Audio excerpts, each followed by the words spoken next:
The brass cartridge hit the concrete with a crystalline ping that seemed to echo forever in the sudden silence. Staff Sergeant Elena Vasquez lowered her rifle, the barrel still radiating heat waves that distorted the air like liquid glass. 200 meters downrange, the target, a standard military silhouette, bore a hole so precise it looked machine-drilled, dead center through what would have been the heart. Preparing and narrating this type of story took us long efforts and hard work. So if you are enjoying this story, please consider subscribing to our channel. But that wasn't the impossible part. The impossible part was that Elena had been aiming at the target 400 meters beyond it. General Morrison's weathered hands trembled slightly as he lowered his binoculars.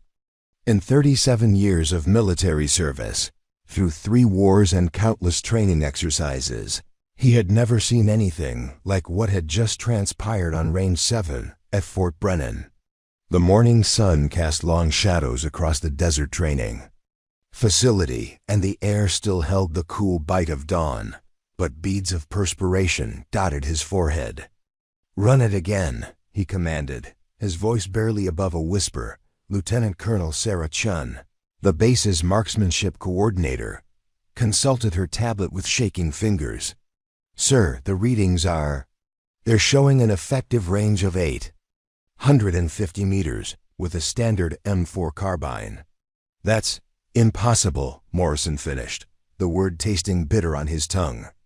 He'd used that word 12 times in the past hour, each instance feeling more inadequate than the last. The M4 carbine had an effective range of 500 meters under optimal conditions. What Elena had just demonstrated defied not just military doctrine, but the laws of physics themselves. Master Sergeant Jake Rodriguez, a 20-year veteran and the fort's senior weapons instructor, stood frozen beside the firing line. In his calloused hands, he held the same model rifle Elena had been using, standard issue. Nothing modified, nothing special. He'd inspected it himself, torn it down to its component parts the night before. It was, in every measurable way, identical to the thousands of other M4s in the armory. "Ma'am," Rodriguez addressed Elena, his voice carrying a mixture of reverence and bewilderment, "would you mind? Could you show us how you're holding the weapon?" Elena turned, and for the first time that morning, those assembled could see her face clearly. She was young, maybe 22, 23, with dark eyes that seemed to hold depths of knowledge impossible for someone her age. Her black hair was pulled back in a regulation bun, but a few strands had escaped, catching the desert wind. She wore the same desert camouflage as everyone else, but somehow it seemed to fit her differently, as if the uniform itself recognized something special about its wearer. "It's not the hold, Sergeant," Elena said quietly, her voice carrying a slight accent that spoke of childhood summers in New Mexico, of grandmothers who still spoke Spanish at the dinner table, of a connection to the land that ran deeper than military training. "It's listening." "Listening?" Chun's eyebrows rose. "To what?" Elena's gaze drifted across the range, taking in the heat shimmer rising from the desert floor, the way the wind bent the sagebrush, the subtle variations in air density that created pockets of clarity and distortion. "To everything," she said. "Simply, the wind tells you where it's going. The light tells you how the air is moving. The rifle tells you what it needs." General Morrison felt a chill run down his spine that had nothing to do with the morning air. He'd heard talk like this before, but only in stories. Old stories. Stories about snipers who seemed to possess an almost supernatural connection to their weapons, who could make shots that defied explanation. Stories he'd always assumed were exaggerations, the kind of myths that grew around exceptional soldiers until fact and fiction became indistinguishable. The shooting range at Fort Brennan stretched across 5 miles of Nevada desert, a moonscape of tan earth and scattered scrub brush. Range 7 was the longest, designed for extreme distance training, with targets positioned at intervals from 100 meters, all the way out to the theoretical maximum of 1,200 meters, though That last distance was considered more of a psychological barrier than a practical training tool. No one had ever successfully engaged the 1,200-meter target with a standard infantry rifle. Elena had arrived at Fort Brennan 3 days ago, transferred from Fort Hood with paperwork that raised more questions than it answered. Her service record was exemplary, but brief 18 months of active duty, most of it spent in training roles. She'd qualified expert with every weapon system she'd touched, but those qualifications had been earned on standard courses with standard distances. Nothing in her file suggested she was anything more than a competent soldier with good fundamentals. Sergeant First Class Marcus Williams, Elena's squad leader, had initially been skeptical. At 28, he'd seen plenty of hotshot trainees who thought they were the next Carlos Hathcock or Chris Kyle. Most of them could shoot well enough under controlled conditions, but fell apart the moment real pressure was applied. Elena, however, had impressed him during their first conversation. She listened more than she spoke, asked thoughtful questions about the range conditions and local weather patterns, and spent her off-duty time studying topographical maps of the surrounding area. "She's different," Williams had told Rodriguez the previous evening. "Can't put my finger on it, but there's something about the way she approaches everything. Like she's seeing things the rest of us miss." Now, watching Elena prepare for another shot, Williams began to understand what he'd sensed but couldn't articulate. She didn't just aim the rifle. She became part of it. Her breathing synchronized with some rhythm only she could hear, her body settling into a stance that seemed to flow naturally from the landscape itself. The second shot came without warning. Elena had been motionless for nearly a minute, the rifle steady as carved stone, when suddenly she squeezed the trigger. The report cracked across the desert, and this time everyone was watching through binoculars and scopes.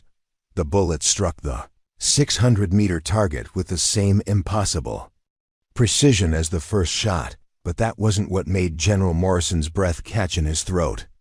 It was the way Elena had adjusted her aim, the minute corrections she'd made for variables that sophisticated ballistic computers would have struggled to calculate. Wind direction at multiple altitudes, air density variations, even the slight gravitational effects of the nearby mountain range. She'd accounted for factors that most snipers never even considered. "Jesus Christ," Rodriguez whispered, forgetting himself in the presence of a general. "She's reading the air like a book." Elena ejected the spent cartridge, the brass catching the sunlight as it arced through the air. When it hit the ground, the sound seemed unnaturally loud in the hush that had fallen over the range. She safed the weapon and stepped back from the firing line, her expression calm and expectant, as if what she'd just accomplished was routine. "Sergeant Vasquez," General Morrison said, his command voice returning despite his astonishment. "I need you to understand the magnitude of what just happened here. What you just did is theoretically impossible with that weapon system."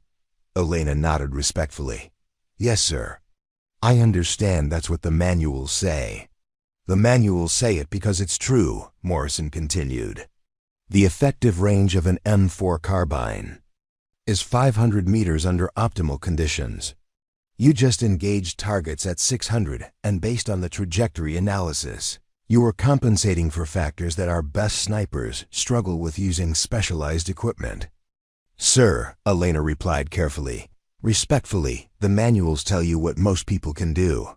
They don't tell you what's possible." The statement hung in the air like heat shimmer, visible but intangible, bending reality around its edges. "Lieutenant." Colonel Chun found herself thinking about the stories her grandfather used to tell, stories of old country. Marksmen who could shoot the eye out of a hawk at impossible distances, who claimed they could hear the bullet's song as it flew through the air. She'd always assumed those were just tales, the kind of folklore that grew up around exceptional skill until it became legend. But watching Elena, seeing the way she moved with the rifle as if it were an extension of her body, Chun began to wonder if some legends might be based on forgotten truths. The range control tower, A concrete structure that overlooked all 7 firing ranges, hummed with electronic equipment designed to monitor every shot fired on the facility.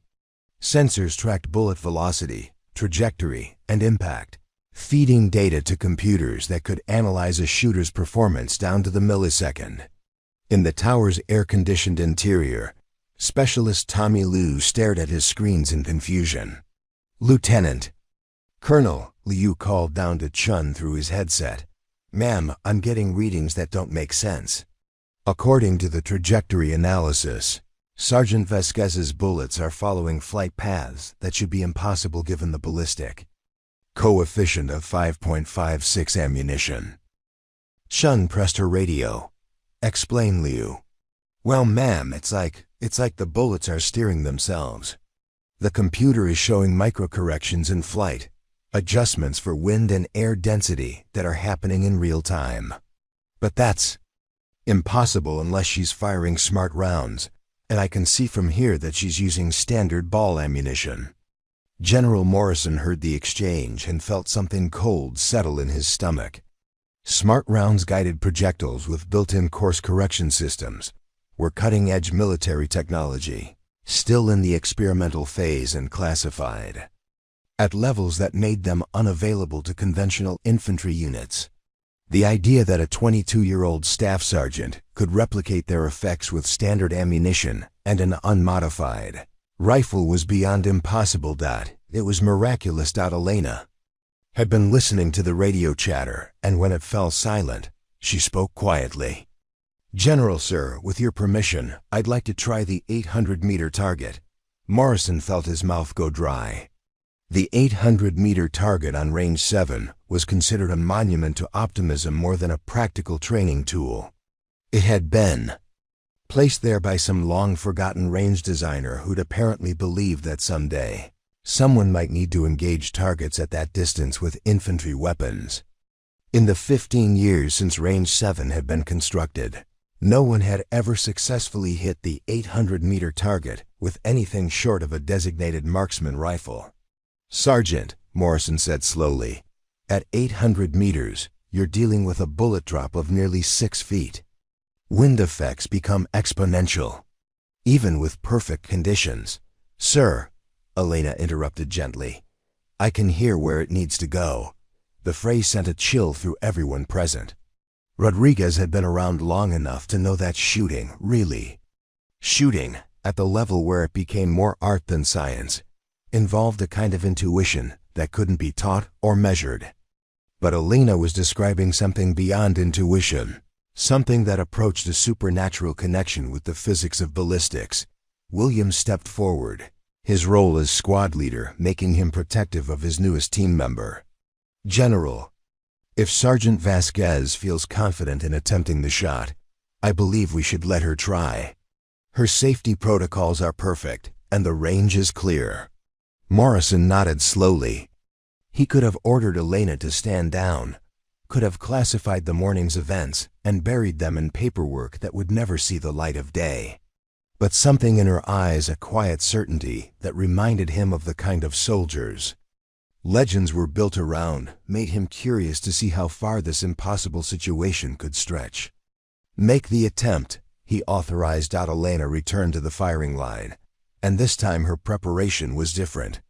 She stood motionless for nearly 3 minutes, her head tilted slightly as if listening to something only she could hear. The wind had shifted, and the morning air carried new scents: creosote bush, heated stone, and the metallic tang of distant mountains. 800 meters downrange, the target seemed to waver in the heat, shimmer like a mirage. When Elena finally shouldered the rifle, her movements were fluid and unhurried. She settled into her firing position with the patience of someone who understood that rushing would only ensure failure. Through their scopes and binoculars, the observers watched her make minute adjustments to her aim, tiny corrections that seemed to account for variables invisible to everyone else. The shot, when it came, seemed inevitable. The bullet left the barrel and began its long arc through the desert air, climbing and falling according to laws of physics that Elena appeared to understand in ways that transcended textbook knowledge. 800 meters away, the target waited. Impact was audible even at that distance, a sharp crack that carried across the desert like the sound of breaking glass. Through their optics, everyone could see the hole punched through the center of the target. Another perfect hit. Another impossible demonstration of skill that defied explanation. General Morrison lowered his binoculars and looked at Elena with something approaching awe. Sergeant, I need you to understand that what you just accomplished will change everything. The Army will want to study you, to understand how you're doing what you're doing. There will be questions, tests, possibly reassignment to specialized units. Elena nodded, her expression serene. Yes, sir, I understand. But sir, if I may say, so this isn't about me. It's about remembering something we've forgotten. What do you mean? My grandmother used to tell stories, Elena said, her voice taking on a distant quality as she gazed across the range. Stories about her grandfather, who could shoot a hawk out of the sky at distances that seemed impossible. The old people. In my family, they knew things about the land, about the wind, about the way all things are connected. They knew how to listen. She paused, ejecting the spent cartridge from her rifle. It fell to the concrete with that same crystalline sound, a note of finality that seemed to mark the end of one chapter and the beginning of another. We've gotten so focused on the machines, on the technology, that we've forgotten how to be part of the world around us. My grandmother, she taught me that everything has a voice if you know how to listen. The wind, the earth, even the weapons we carry. They all want to work with us, not against us. Rodriguez found himself nodding, thinking of his own grandmother, a woman who could predict weather changes days in advance and always seemed to know when family members were in trouble, even when they were thousands of miles away. That kind of knowledge was dismissed now as superstition, but watching Elena, he began to wonder if there might be wisdom in the old ways that modern training had overlooked. The question now, General Morrison said, his voice heavy with the weight of implications, is what we do with this discovery. The morning sun had climbed higher, burning away the last of the desert's nighttime coolness and beginning the relentless heat that would characterize the day. Somewhere in the distance, a hawk circled on thermal updrafts, riding the air currents with an effortless grace that seemed to echo Elena's mastery of ballistics. But as the group prepared to leave the range, none of them noticed a figure watching from the observation bunker at the range's far end.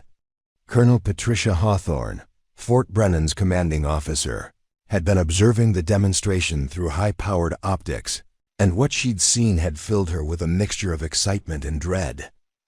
Elena's abilities represented a potential revolution in military marksmanship, but they also represented a threat to established doctrine, to the millions of dollars invested in advanced weapon systems, and to the careers of officers who had built their reputations on conventional approaches to warfare. Hawthorne had already made several phone calls, setting in motion a series of events that would test Elena's abilities in ways she couldn't yet imagine. The demonstration on Range 7 had been impressive, but it had also been controlled, predictable, and safe. Real tests were rarely any of those things. As Elena cleaned her rifle and secured her equipment, she felt a familiar sensation, the same feeling she'd had as a child when her grandmother would tell her that changes were coming, that the wind carried news of events yet to unfold. She looked up at the circling hawk and whispered a few words in Spanish, a prayer her grandmother had taught her for times when the path ahead was uncertain. The hawk seemed to hear her, banking sharply to the east before disappearing behind the mountains that ringed Fort Brennan like ancient guardians. Elena shouldered her rifle case and followed the others toward the base, unaware that her demonstration of impossible skill had started a chain of events that would challenge everything she believed about her abilities, her military service, and her connection to the traditions her grandmother had passed down through generations of wind readers and truth-tellers. Elena's quarters, in Allah's quarters, grandmother had passed down through generations of wind readers and truth-tellers. Building 47 were identical to every other junior enlisted barracks room on Fort Brennan, 8 feet by 12 feet of institutional beige walls, government-issued furniture, and fluorescent lighting that buzzed with the persistence of desert insects. But Elena had transformed the space into something that felt like home, or at least like a bridge between the world she'd come from and the world she now inhabited.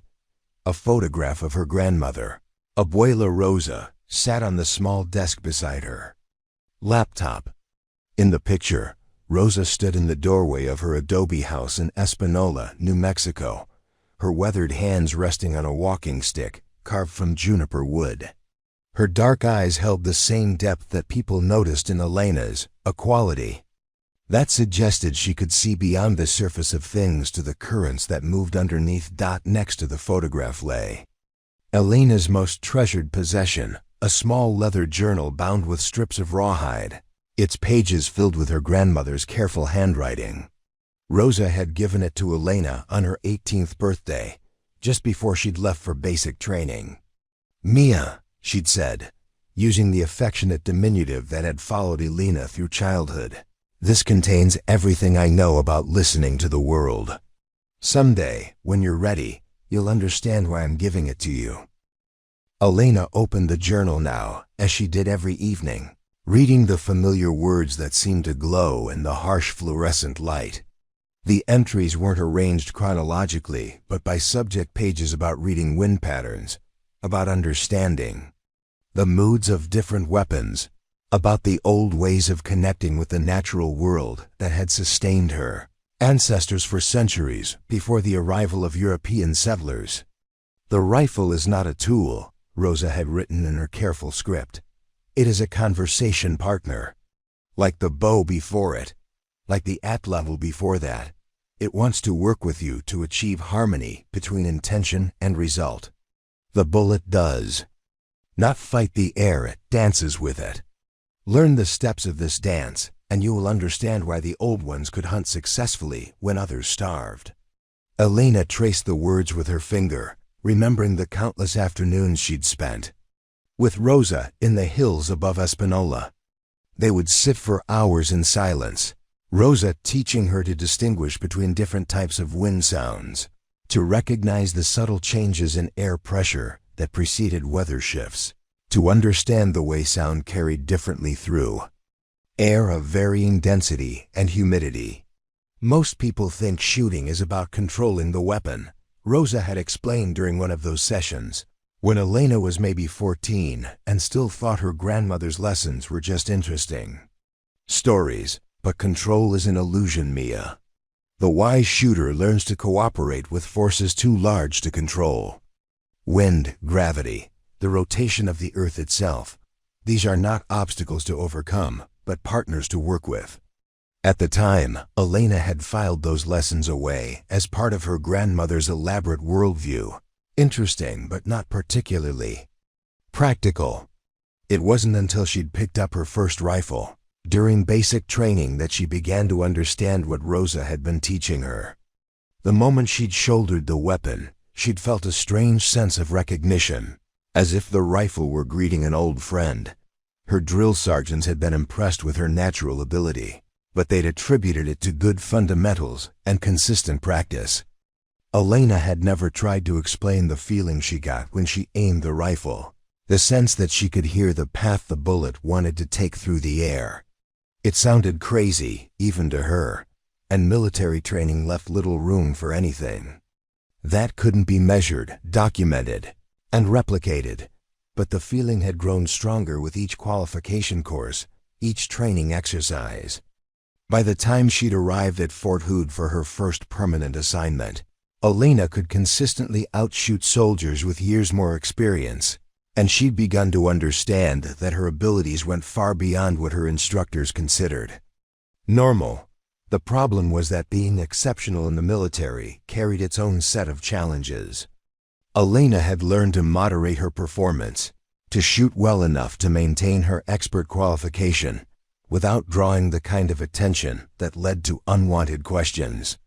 She'd watched other soldiers who'd stood out get pulled aside for special programs, additional training, Assignments that took them away from their units and often changed them in ways that weren't entirely positive. Knock at her door interrupted her thoughts.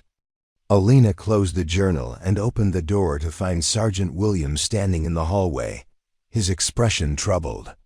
"Got a minute, Vasquez?" he asked, glancing around to make sure they weren't being observed. "Of course, Sergeant. Come in." Williams entered and closed the door behind him, then leaned against it as if he were guarding against intrusion. "Listen, I've been in the Army for 10 years, and I've never seen anything like what happened out there today. That kind of shooting. It's not natural." Elena felt a familiar knot form in her stomach. She'd been dreading this conversation, knowing it was inevitable, but hoping it might be delayed. "Sergeant, I can explain." "That's just it," Williams interrupted. "I don't think you can explain it. And that's what worries me." He ran a hand through his short, cropped hair, a gesture Elena had learned to recognize as a sign of stress. "Word is already getting around the base. People are talking about what they saw, and not all of it is positive." "What do you mean?" Williams moved to the small window that looked out onto the parade ground.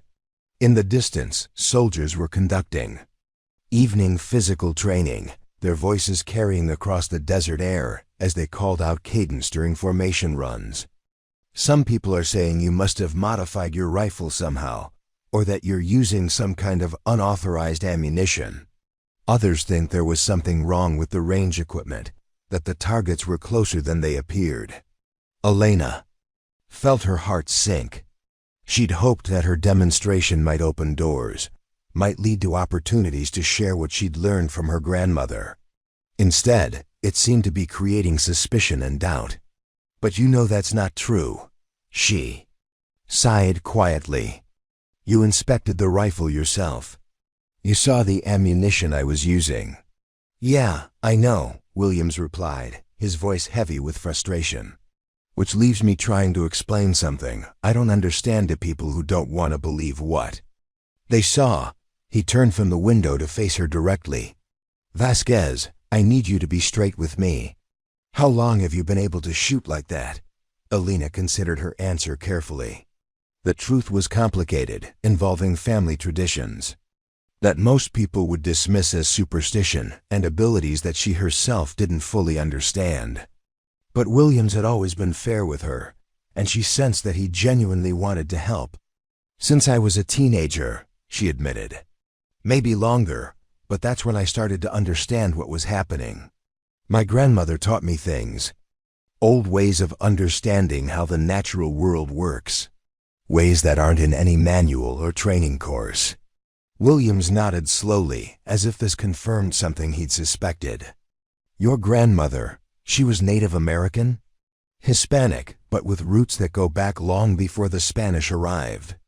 My family has lived in northern New Mexico for centuries. The old ones, they knew things that got lost when the world became more mechanical. Things like how to shoot impossible distances with standard equipment." Elena smiled despite the seriousness of the conversation. "Among other things, yes. My grandmother used to say that modern people had forgotten how to listen to the world around them. They relied so much on instruments and measurements that they'd lost the ability to feel the patterns that connect everything." Williams was quiet for a long moment, processing what she'd told him. Elena could see him struggling to reconcile his practical military training with concepts that challenged everything he'd been taught about how the world worked. "Look," he said finally, "I don't pretend to understand what you're talking about, but I've seen enough to know you're not making this up. The question is, what do we do about it? Because tomorrow morning, Colonel Hawthorne wants to see you in her office, and she's not known for her appreciation of unconventional approaches to soldiering." Elena felt that familiar tightening in her chest that came whenever she thought about having to explain her abilities to skeptical authority figures. She'd faced similar situations throughout her life. Teachers who couldn't understand how she always knew when storms were coming days before the weather service issued warnings. Coaches who were baffled by her uncanny ability to anticipate her opponents' moves in competitive sports. What does Colonel Hawthorne want to know? Everything, Williams replied grimly. Your training history, your family background, any special techniques or modifications you might be using. She's got people coming in from outside the base, experts in ballistics and marksmanship, who want to observe and test your abilities. Elena opened her grandmother's journal again, seeking comfort in the familiar words. Rosa had written extensively about what she called the burden of the gift, the challenges faced by those who possessed abilities that others couldn't understand or accept. The gift always comes with a price, Mia, Rosa had written. Those who can see what others cannot see, who can do what others cannot do, they become targets of fear and envy. Some will want to use your abilities for their own purposes. Others will want to prove that what you do is impossible, because accepting it would force them to question everything they believe about how the world works. Elena had asked her grandmother what she should do if that happened, how she should handle the attention and scrutiny that might come with revealing her abilities. Trust your heart, Rosa had replied.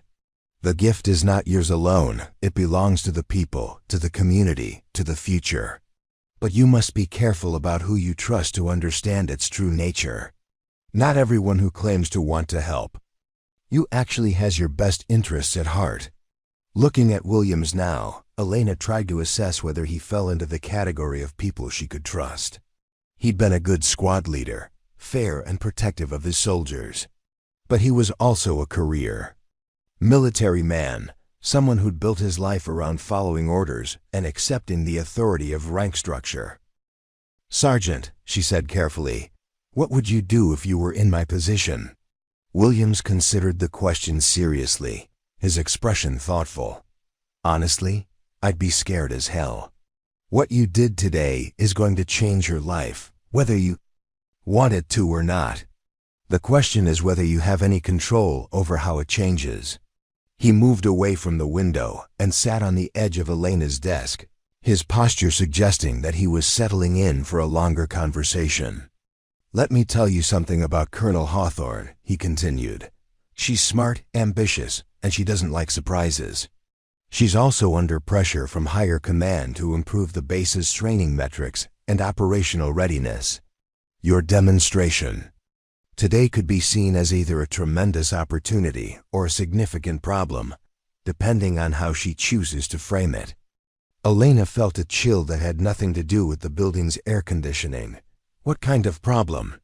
Think about it from her perspective. She's got a soldier who can apparently perform miracles with standard equipment, but she can't explain how or why. If word gets out to the wrong people, it could bring unwanted attention from investigators, reporters, maybe even congressional oversight committees, wanting to know why the military is spending billions on advanced weapon systems when a 22-year-old staff sergeant can achieve better results with basic equipment. The implications of Williams' words settled over Elena like a heavy blanket. She'd been so focused on the wonder of what she could do that she hadn't considered the political and institutional ramifications. In the military, anything that couldn't be easily explained, replicated, and controlled was viewed with suspicion. On the other hand, Williams continued, if she can figure out how to harness your abilities, it could make her career. Imagine being the colonel who discovered a revolutionary new approach to marksmanship training, or who identified a soldier capable of performance levels that redefine what's possible in infantry warfare. Elena stood and walked to her small closet, where her dress uniform hung beside her field gear. She'd joined the army with simple goals to serve her country, to develop skills that would help her build a civilian career, and to honor her family's tradition of military service. Her grandfather had served in Vietnam, her uncle in the Gulf War. The military had always been presented to her as a path to stability and respect. Now she wondered if she'd made a terrible mistake. There's something else you should know, Williams sighed quietly. This afternoon, after the demonstration, I overheard some of the other soldiers talking. Not all of the reaction has been positive. Some people are saying you must be getting special treatment. or that there's something suspicious about your sudden appearance at Fort Brennan." Elena turned from the closet, her expression questioning. "Look, you've got to understand," Williams explained. "Most of these guys have been training for years to achieve even basic proficiency with their weapons. They've struggled through qualification courses, dealt with the frustration of missing targets, accepted that there are limits to what they can achieve. Then you show up and make it look easy, like you're playing by different rules." "But I'm not trying to make anyone look bad," Elena protested. "I never asked for this demonstration. General Morrison ordered me to show what I could do. I know that, and you know that, but perception matters more than intention sometimes. There are already rumors that you're part of some kind of special program, that you've been enhanced somehow, or that your equipment has been modified in ways that give you an unfair advantage." Elena felt a familiar frustration rising in her chest. Throughout her life, she'd faced similar accusations whenever her abilities became apparent. In high school track, competitors had accused her of using performance-enhancing drugs because she seemed to have an intuitive understanding of pacing and wind resistance that allowed her to run times that shouldn't have been possible for someone of her size and build. In college, during the brief period when she'd tried competitive shooting, other participants had claimed she must be using illegal equipment or receiving coaching that gave her an unfair advantage. The truth was that Elena's abilities came from a place that had nothing to do with shortcuts or cheating. They came from hours of meditation in the desert with her grandmother, learning to feel the subtle variations in air pressure and humidity that affected the flight of projectiles. They came from a childhood spent learning to read the moods of the natural world, to understand the connections between seemingly unrelated phenomena. But how could she explain that to people who'd been taught that success came from following prescribed procedures and mastering documented techniques? "What do you think I should do?" she asked Williams. He was quiet for a long moment, staring at the photograph of Rosa on Elena's desk. Finally, he spoke. "I think you should be very careful about who you trust and what you reveal. The military is good at using people's special abilities, but it's not always good at protecting the people who possess those abilities." He stood up and moved toward the door. "Tomorrow, when you meet with Colonel Hawthorne, stick to the facts. Don't volunteer information about your grandmother or your family traditions unless specifically asked. And remember, you have the right to request counsel if you feel uncomfortable with the direction of the questioning." After Williams left, Elena sat alone in her room, feeling more isolated than she had since arriving at Fort Brennan. She opened her grandmother's journal again, looking for guidance in Rosa's careful handwriting. "The gift is both blessing and burden," Rosa had written. "It connects you to the ancient ways, to the wisdom of your ancestors, but it also separates you from those who cannot understand. You will face times when you feel alone, when the weight of being different becomes almost unbearable. In those times, remember that you are part of something larger than yourself. The gift was not given to you for your own benefit alone, but so that you might serve as a bridge between the old wisdom and the new world." Elena closed the journal and prepared for bed, knowing that sleep would be elusive. Outside her window, the desert night was alive with sounds that most people never noticed: the whisper of wind through sagebrush, the distant call of coyotes, the subtle settling of the earth as temperatures dropped and thermal currents shifted. Were the sounds Elena had grown up with, the background music of a world that spoke constantly to those who knew how to listen. Tomorrow she would have to try to explain this world to people who lived entirely within the realm of measurements and documented procedures, as she lay in her narrow military bed. Elena found herself thinking about her grandmother's final words to her before she'd left for basic training. "Remember, Mia," Rosa had said, her gnarled hands holding Elena's face gently, "the gift is not about what you can do. It's about who you choose to become because of what you can do. Use it wisely, with humility and compassion. And never forget that the greatest strength comes not from standing apart from others, but from finding ways to lift them up alongside you. Those words seemed especially relevant now, as Elena faced the prospect of having her abilities scrutinized, tested, and possibly exploited by people who might never understand their true source or purpose. Colonel Patricia Hawthorne's office occupied the entire southwest corner of the base headquarters building, its large windows offering a commanding view of Fort Brennan's training facilities. The walls were covered with commendations, unit photographs, and certificates that documented a career built on attention to detail and unwavering adherence to military doctrine. Behind her desk, an American flag stood alongside the colors of the 3rd Infantry Division, and everything in the room was positioned with the precision that characterized Hawthorne's approach to military leadership. Elena sat in one of 2 chairs, facing the colonel's desk, her hands folded in her lap and her posture reflecting the respectful attention she'd been taught to display in the presence of superior officers. Beside her, Sergeant Williams occupied the 2nd chair, his presence a small comfort in what had already become an uncomfortable situation. Hawthorne studied Elena with the calculating gaze of someone accustomed to evaluating potential assets and liabilities. At 43, the colonel had climbed through the ranks by mastering the art of turning unexpected situations to her advantage, and Elena's demonstration on Range 7 represented either the greatest opportunity or the most significant threat she'd encountered in her 20-year career.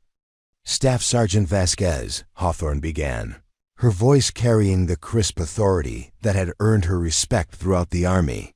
I've reviewed the reports from yesterday's training exercise, and I'll be frank, what I'm reading defies everything I know about ballistics and marksmanship. I need you to help me understand exactly what happened out there. Elena had rehearsed this moment throughout the sleepless night, practicing responses that would be truthful without revealing more than necessary. But sitting in the colonel's office, under the weight of official scrutiny, she found her carefully prepared words evaporating like morning dew in the desert heat. "Ma'am," Elena replied carefully, "I engaged the targets as instructed and achieved the required hits. I followed all safety protocols and used standard equipment and ammunition." Hawthorne's expression didn't change, but Elena caught a slight tightening around her eyes that suggested the colonel wasn't satisfied with such a basic response. "Staff Sergeant, let me be more specific. According to the range instrumentation, you successfully engaged targets at distances that exceed the effective range of your weapon system by significant margins. Our ballistics experts are telling me that what you accomplished is physically impossible given the equipment you were using." The door to the office opened, and 2 men in civilian clothes entered without knocking. Elena recognized the type immediately: government contractors or agency personnel, whose presence at military installations usually meant that a situation had attracted attention from levels far above the local command structure. Colonel Hawthorne, the older of the 2 men, said by way of greeting, "I'm Dr. James Mitchell from the Defense Advanced Research Projects Agency. This is my colleague, Dr. Stephen Chun from the Army Research Laboratory. We're here to investigate the reports we've received about unusual ballistic performance." Hawthorne stood and shook hands with both men, her expression revealing nothing about how she felt about their sudden appearance. Elena noticed that the colonel hadn't been given advance notice of their arrival. Elena noticed that the colonel hadn't been given advance notice of their arrival. Breach of protocol that suggested someone with significant authority had decided this situation required immediate outside attention. "Gentlemen," Hawthorne said, "this is Staff Sergeant Elena Vasquez, the soldier in question. Sergeant Williams is her squad leader." Dr. Mitchell, a thin man in his 50s with prematurely gray hair and wire-rimmed glasses, studied Elena with the intensity of a scientist examining an interesting specimen. His partner, Dr. Chun, was younger and carried a tablet computer that he was already using to take notes. "Staff Sergeant," Dr. Mitchell said, settling into a chair that Hawthorne's aide had quickly provided, We'd like to ask you some questions about your training background and the techniques you used during yesterday's demonstration. Elena felt the familiar knot in her stomach tighten. The presence of DARPA and Army Research Laboratory representatives meant that her abilities had already been classified as a matter of national security interest. Whatever happened in this room would determine not just her immediate future, but possibly the trajectory of her entire military career.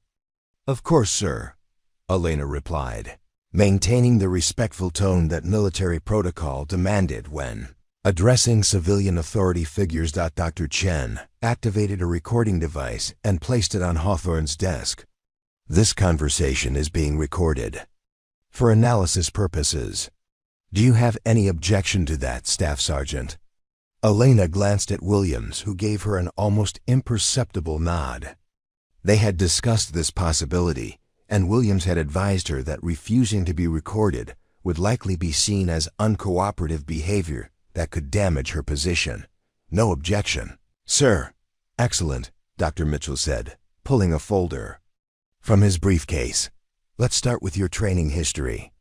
According to your service record, you qualified expert with the M4 carbine during basic training, but your scores, while excellent, didn't indicate the level of performance we witnessed yesterday. Can you explain that discrepancy?" Elena had anticipated this question and had prepared an answer that was truthful while avoiding the deeper explanations that these men were unlikely to accept. "Sir, during basic training and advanced individual training, I focused on meeting the qualification standards rather than pushing the limits of my capabilities. I was more concerned with learning military protocols and integrating with my unit than with demonstrating maximum performance." Dr. Chun looked up from his tablet. "But you were aware that you possessed capabilities beyond what you demonstrated in your formal qualifications." The question was more loaded than it appeared. Elena realized that her answer would determine whether these men viewed her as someone who had deliberately concealed abilities from her superiors, a serious breach of military honesty, or as someone who simply hadn't been challenged to demonstrate her full potential. "Sir, I was aware that I had good natural ability with firearms, but I had never been asked to engage targets at the distances we attempted yesterday.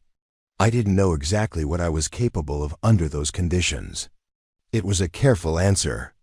Technically true, but incomplete. Elena had known since her teenage years that her shooting abilities were exceptional, but she had never tested them at military standard ranges or with military-grade equipment. Dr. Mitchell consulted his notes. "Your personnel file indicates that you grew up in northern New Mexico. Did you have access to firearms training as a civilian?" Elena felt the conversation moving toward territory she had hoped to avoid. Her civilian shooting experience was intimately connected to her grandmother's teachings, to traditions and practices that these men would likely dismiss as superstition or folklore. "Yes, sir. My family has a tradition of hunting and sport shooting. I learned basic firearm safety and marksmanship from my grandfather and other family members." "Can you describe the nature of that training?" Dr. Chun asked, his stylus poised over his tablet. "Was it formal instruction or more informal family traditions?" Elena hesitated, acutely aware that her next words would shape how these men perceived not just her abilities, but her reliability and suitability for whatever purposes they had in mind. "It was informal, sir. Family traditions passed down through generations. Techniques that had been developed over many years of hunting in challenging terrain and conditions." Dr. Mitchell leaned forward, his interest clearly piqued. "When you say techniques, can you be more specific? Are we talking about modified equipment, unusual ammunition, or particular methods of aiming and firing?" "No modified equipment, sir. Standard hunting rifles and ammunition. The techniques were more about understanding environmental conditions, reading wind patterns, air density, factors that affect bullet trajectory." Elena watched as Dr. Chun made detailed notes, realizing that every word she spoke was being analyzed for clues about how her abilities might be replicated or weaponized.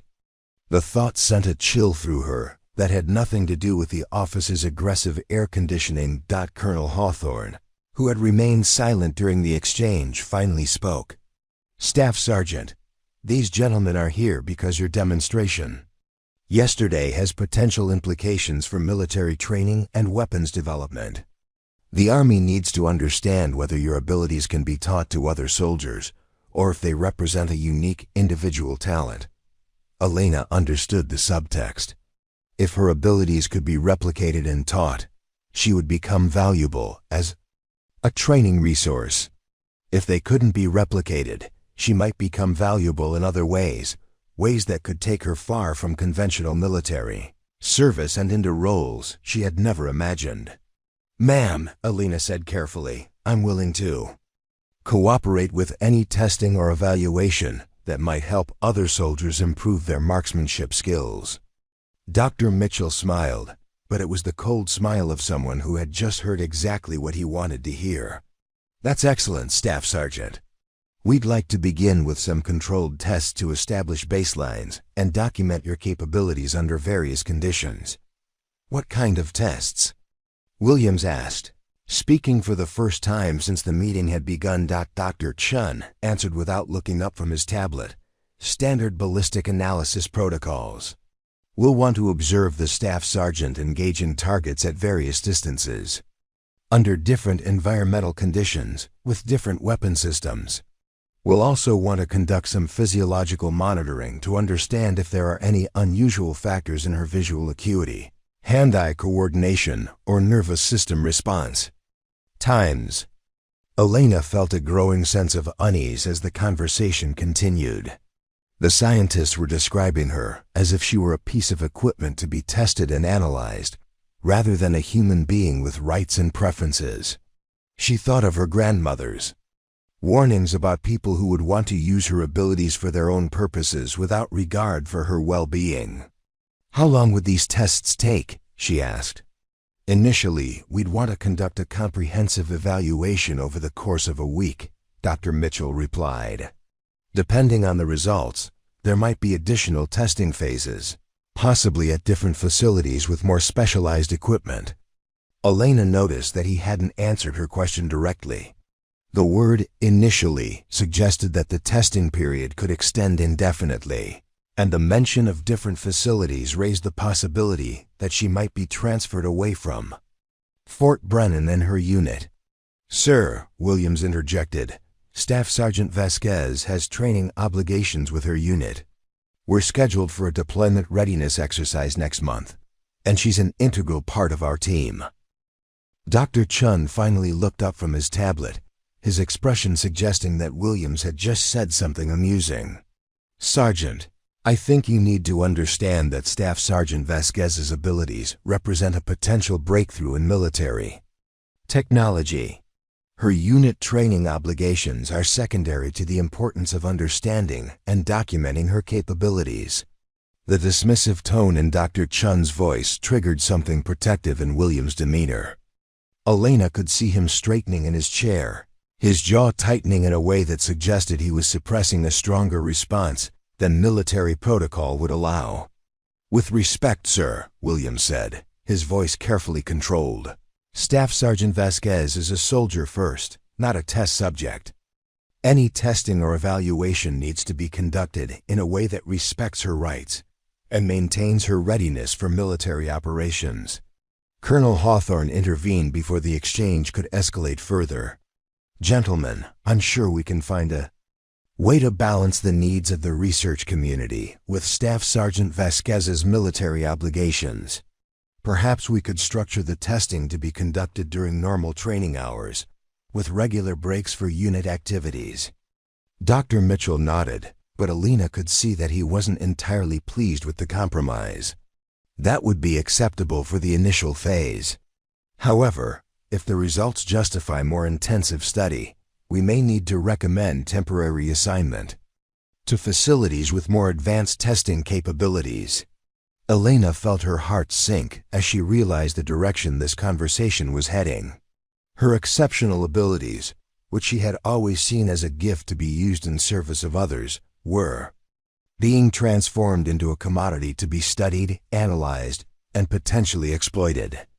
"Ma'am," Elena said, addressing Colonel Hawthorne directly, "I need to understand what my rights are in this situation. Am I being ordered to participate in these tests, or am I being asked to volunteer?" The question hung in the air like smoke from a misfired cartridge, visible and acrid.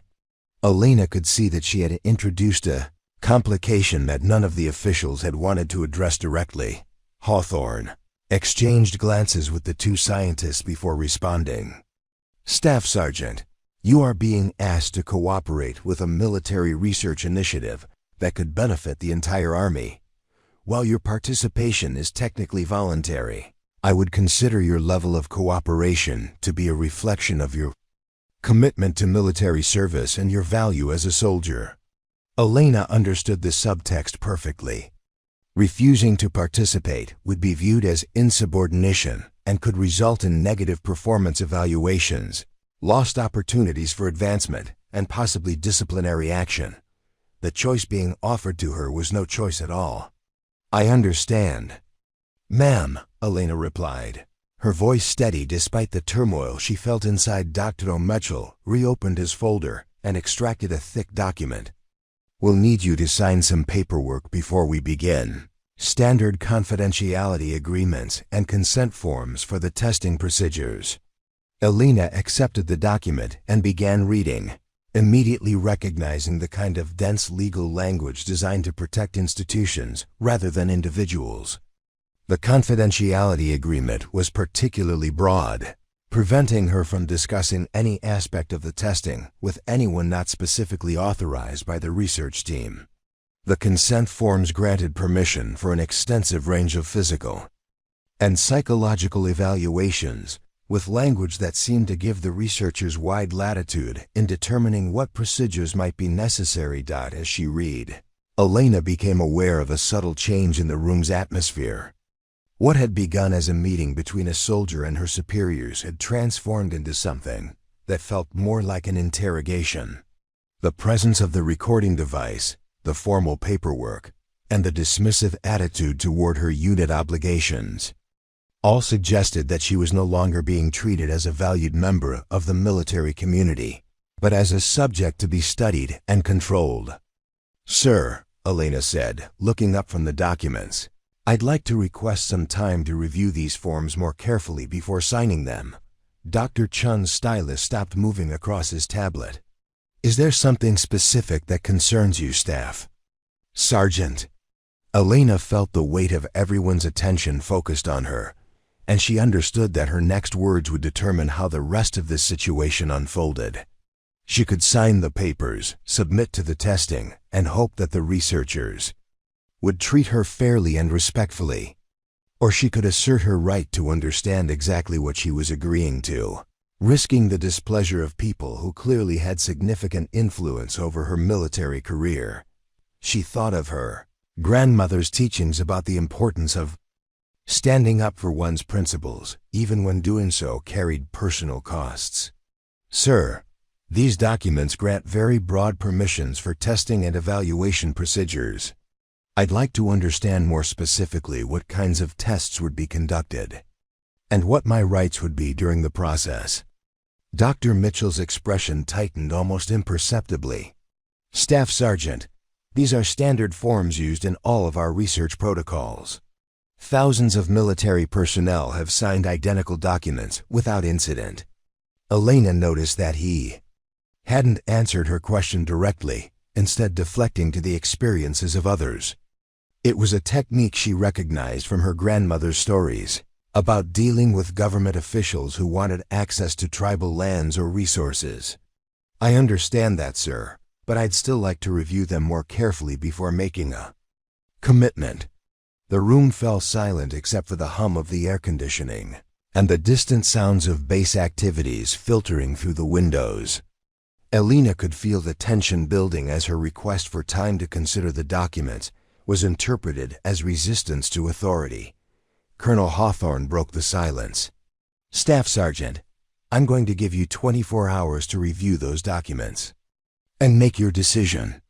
During that time, you'll continue your normal duties with your unit, but you're not to discuss any aspect of this meeting with anyone outside this room. Is that understood? Yes, ma'am. Gentlemen, Hawthorne addressed the scientists, I'll ask you to extend Staff Sergeant Vasquez the courtesy of that time period. I'm sure you can use the interval to prepare your testing protocols and coordinate with our range operations. Dr. Mitchell gathered his materials with the brisk efficiency of someone accustomed to bureaucratic delays. Of course, Colonel. We'll return tomorrow afternoon for Staff Sergeant Vasquez's decision. After the scientists left, Elena remained seated while Colonel Hawthorne studied her with an expression that was difficult to read. Williams shifted uncomfortably in his chair, clearly aware that the dynamics of the situation had shifted in ways that could have serious consequences for both him and Elena. Staff Sergeant, Hawthorne said finally, I'm going to give you some advice. These people represent organizations with significant influence over military policy and funding. They're here because what you demonstrated yesterday has attracted attention at the highest levels of government. Your cooperation could open doors to opportunities you've never imagined. Your resistance could close doors you didn't even know existed. Elena understood the warning implicit in the colonel's words. Her exceptional abilities had made her valuable, but they had also made her vulnerable to pressures and expectations that went far beyond normal military service. Ma'am, I appreciate the advice. I just want to make sure I understand what I'm agreeing to before I commit. Hawthorne nodded, though her expression remained stern. 24 hours, Staff Sergeant. Use the time wisely. As Elena and Williams left the headquarters building, Elena felt the weight of the documents in her hand like a physical burden. The morning sun, which had seemed welcoming when she'd awakened, now felt harsh and unforgiving, casting sharp shadows that seemed to mirror the stark choices she faced. That didn't go the way I hoped it would, Williams said quietly as they walked toward the barracks area. Elena looked around at the familiar sights of Fort Brennan, soldiers conducting training, exercises, vehicles moving between facilities, the ordinary activities of military life continuing as if nothing had changed. But for Elena, everything had changed. Her demonstration of exceptional ability had set in motion a series of events that threatened to transform her from a soldier serving her country into a test subject serving the interests of researchers and bureaucrats. Sergeant, she said, what do you think would happen if I refused to sign those papers? Williams was quiet for a long moment, considering his answer carefully. Honestly, I think they'd find a way to make your life very difficult. Maybe not immediately, but over time. Poor performance evaluations, assignment to undesirable duties, passed over for promotions. The military has ways of dealing with soldiers who don't cooperate with programs that have high-level support. Elena felt a deep sadness settling over her as she realized that her gift, the ability her grandmother had taught her to see as a sacred trust, was being transformed into a source of conflict and potential exploitation.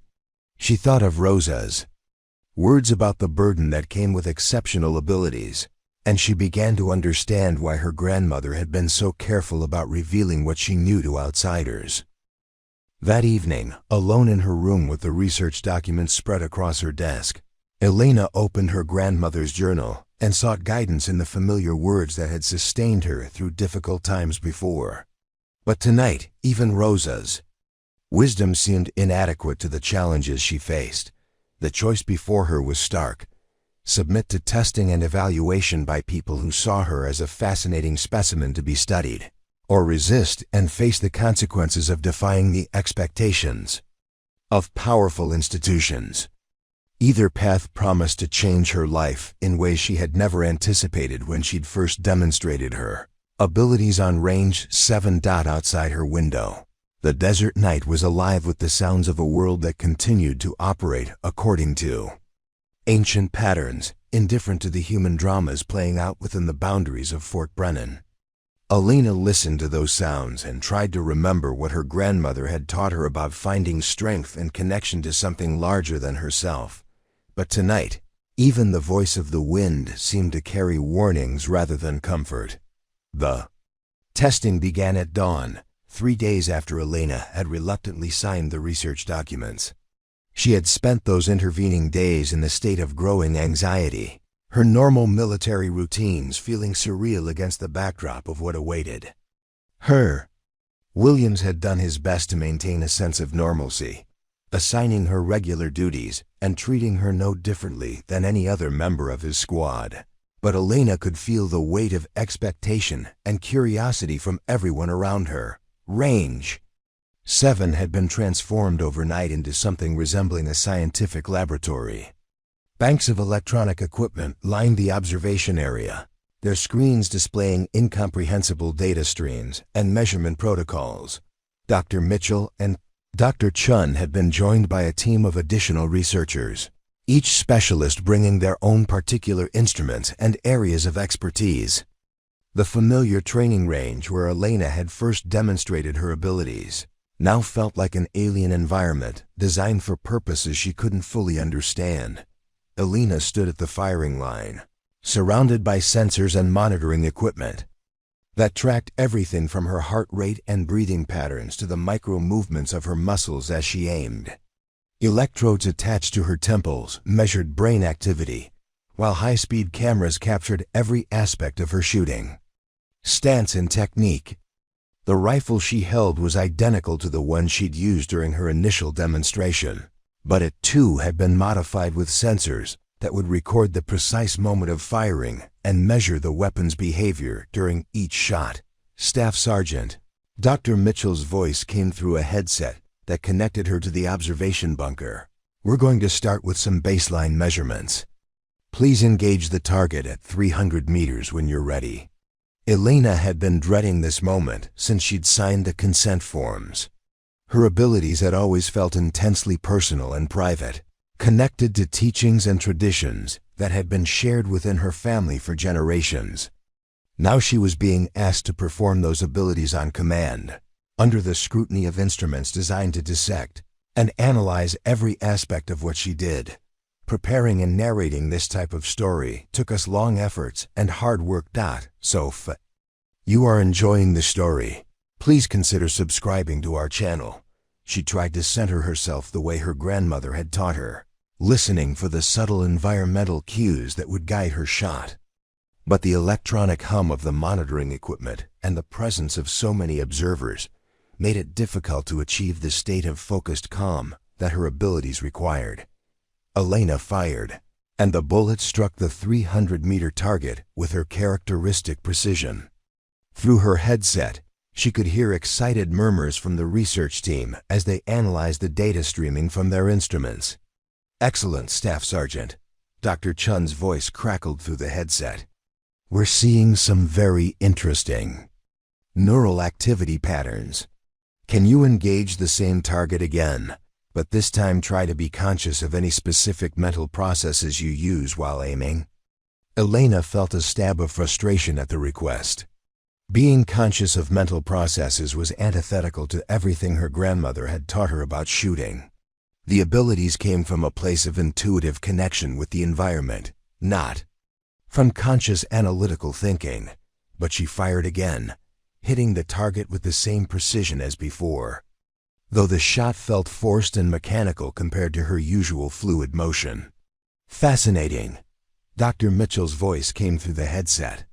Staff Sergeant, according to our measurements, your brain activity during aiming shows patterns we've never seen before. There's significant activity in areas associated with spatial awareness and environmental processing, but also activation in regions that typically respond to auditory input. Are you hearing something while you aim?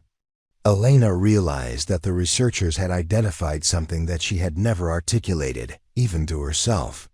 When she aimed, she did hear something, not sounds in the conventional sense, but a kind of environmental harmony that told her when everything was aligned correctly. Sir, she said carefully, it's not exactly hearing. It's more like sensing when all the environmental factors are working together properly. Can you describe that sensation more specifically? Dr. Chun pressed. Is it a physical feeling, a mental impression, or something else? Elena struggled to find words for an experience that had always existed beyond the realm of language. It's like when you're listening to music and you can tell when all the instruments are perfectly synchronized. There's a moment of harmony when everything feels right. She heard rapid typing through her headset as the researchers recorded her description. Elena understood that they were trying to translate her intuitive experience into scientific terminology, to break down her abilities into component parts that could be measured and potentially replicated. Staff Sergeant, we'd like you to try the 500-meter target now, Dr. Mitchell instructed. But this time, we want you to narrate what you're experiencing as you aim. Tell us about this harmony you're sensing. Elena raised the rifle and began the process of aligning herself with the distant target. As she settled into her shooting stance, she tried to describe what she was feeling. The wind is coming from the northwest at about 8 miles per hour at ground level. She began, her voice steady despite her discomfort with verbalizing the process. But there's a thermal layer about 15 feet up where it shifts to maybe 12 miles per hour from the west. The air density it feels thick today, probably from the humidity that came in overnight. Through her headset, she could hear the researchers conferring in excited whispers. Elena continued her narration, describing sensations and impressions that she had never tried to put into words before.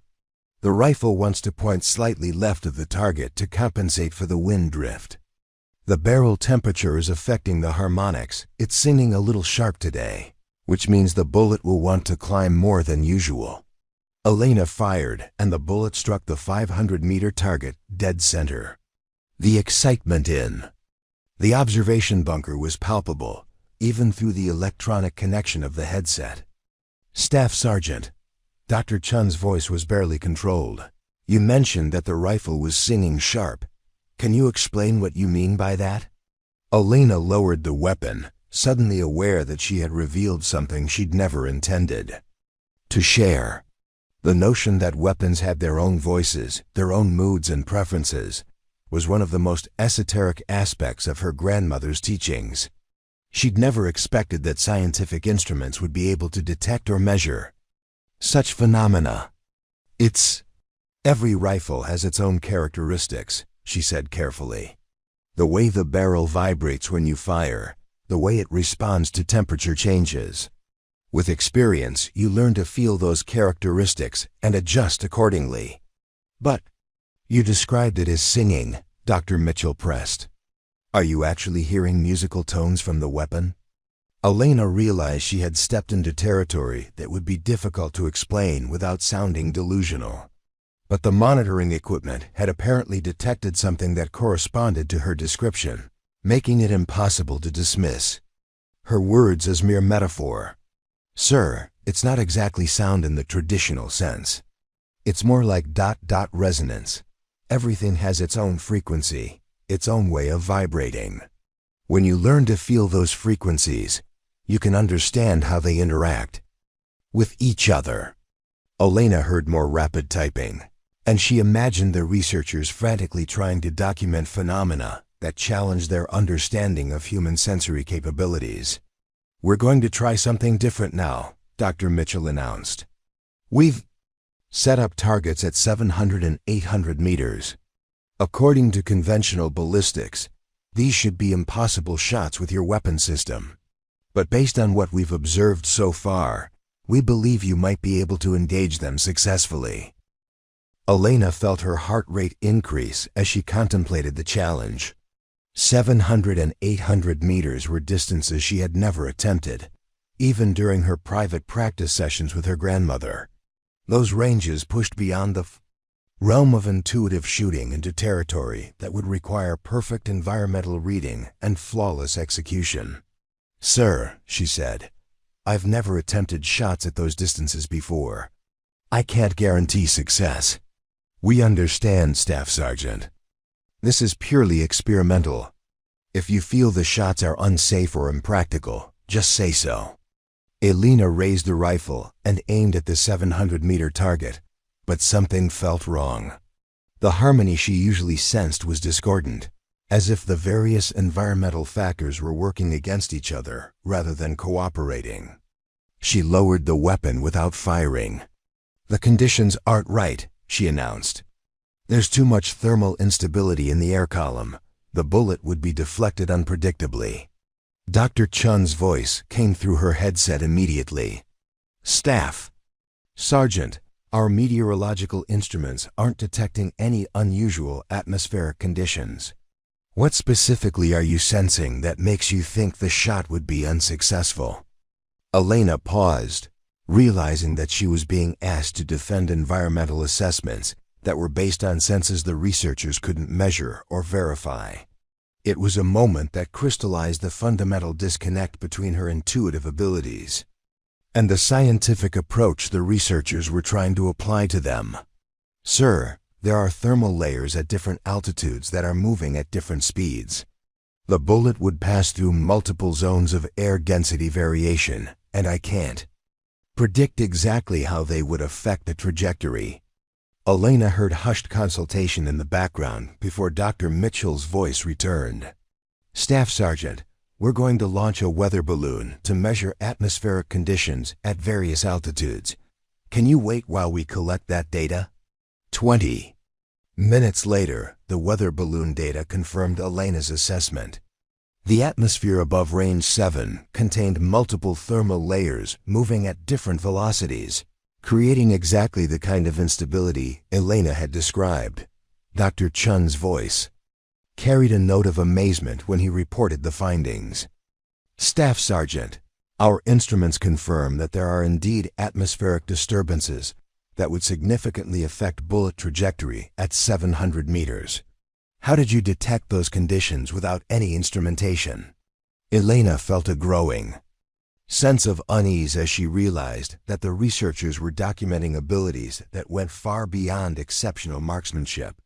They were recording evidence of sensory capabilities that modern science couldn't explain or replicate.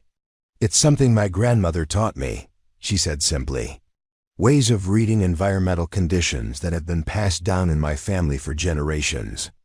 "Your grandmother," Dr. Mitchell said, his voice suddenly sharp with interest. "Can you tell us more about her background and training?" Elena felt the familiar knot in her stomach as the conversation moved toward territory she had hoped to avoid. Her grandmother's knowledge was rooted in traditions and practices that predated modern scientific understanding, drawing on ways of knowing that the researchers would likely dismiss as superstition or folklore. "Sir, my grandmother learned from her grandfather, who learned from his grandfather before him. It's traditional knowledge about hunting and environmental awareness that's been part of my family's culture for many generations." "Traditional knowledge," Dr. Chun repeated, his tone suggesting that he was filing the phrase away for further investigation. "Are there other family members who possess similar abilities?" Elena hesitated, suddenly aware that her answers might lead to scrutiny of her relatives that could disrupt their lives as much as hers had been disrupted.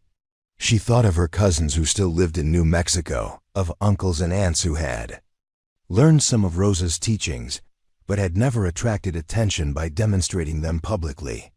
"Some family members have good environmental awareness," she said carefully, "but I don't know of anyone else who has tested their abilities with firearms at these distances." Elena could hear more typing through her headset, and she realized that the researchers were probably already planning to contact and interview her family members. The thought filled her with a sense of betrayal, as if she had inadvertently exposed people she loved to the same kind of scrutiny and potential exploitation she was experiencing. "Staff Sergeant," Dr. Mitchell's voice returned, "we'd like to try one more test today. We're going to set up a target at 600 meters, but this time we want you to attempt the shot while we introduce artificial environmental variables." Elena watched as range personnel activated large fans positioned around the firing range, creating artificial wind patterns that would complicate any shot attempt. Additional equipment began generating heat signatures designed to create thermal disturbances, while speakers produced various frequencies of sound that might interfere with her ability to sense environmental conditions. The purpose of this test, Dr. Chen explained, is to understand how your abilities function under compromised or artificial conditions. Can you adapt to environmental factors that aren't naturally occurring? Elena raised the rifle and tried to center herself, but the artificial conditions created a cacophony of conflicting sensory input that made it impossible to achieve her usual state of focused awareness. The fans generated wind patterns that shifted unpredictably, while the thermal devices created hot spots that distorted the air in ways that felt chaotic and unnatural. She lowered the weapon again. "Sir, I can't get a clear reading under these conditions. The artificial inputs are creating too much interference." "Interference with what, specifically?" Dr. Mitchell pressed. "What exactly are you trying to read that's being disrupted?" Elena struggled to explain sensations and processes that existed beyond the realm of conventional description. "It's like trying to listen to a conversation in a room full of people shouting. The natural patterns are still there, but they're being overwhelmed by artificial noise." Elena heard excited discussion in the background, and she realized that her inability to function under artificial conditions was as significant to the researchers as her exceptional performance under natural conditions.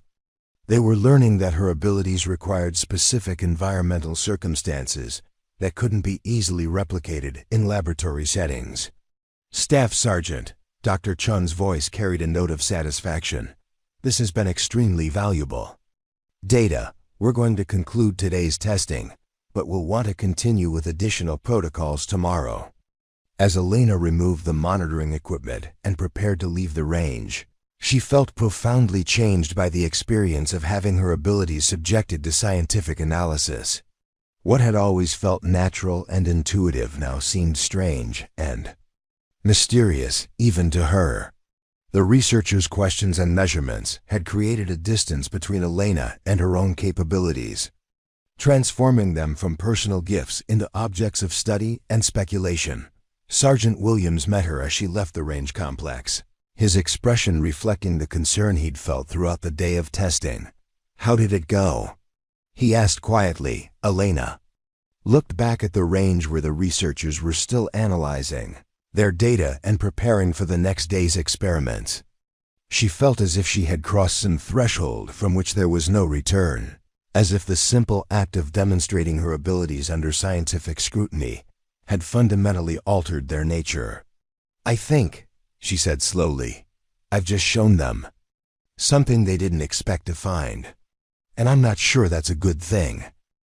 That evening, Elena sat in her room with her grandmother's journal open before her, searching for guidance about how to handle the attention and scrutiny that threatened to overwhelm her. Rosa's words seemed to speak directly to her current situation. The gift will attract those who seek to understand and control what they cannot possess themselves. Some will approach with genuine curiosity and respect. Others will see only an opportunity to advance their own interests. Learning to distinguish between these types of people is one of the most important skills you must develop. Elena realized that the researchers studying her fell into the second category. Their interest in her abilities was genuine, but it was driven by scientific and institutional goals, rather than concern for her well-being or respect for the traditions that had shaped her gifts. As she prepared for sleep, Elena found herself wondering what her grandmother would have done in this situation.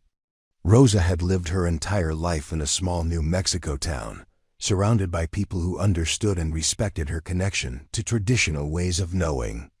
Elena, by contrast, was trapped in an institutional environment where her abilities made her valuable but also vulnerable to exploitation. That tomorrow would bring more testing, more questions, and more attempts to reduce her intuitive connection to the natural world into data points and measurement protocols.